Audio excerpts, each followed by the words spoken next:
இன்றைய இறை வார்த்தை. என்னை பின்பற்ற விரும்பும் எவரும் தன்னலம் துறந்து தம் சிலுவையை தூக்கிக் கொண்டு என்னை பின்பற்றட்டும். தூய மத்தேயு எழுதிய பரிசுத்த நற்செய்தி 16வது அதிகாரம் 24வது இறை திருவசனம்.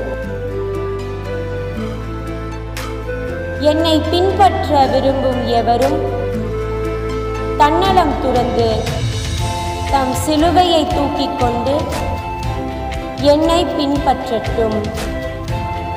தூய மத்தேயு எழுதிய பரிசுத்த நற்செய்தி 16வது அதிகாரம் 24வது இறை திருவசனம்.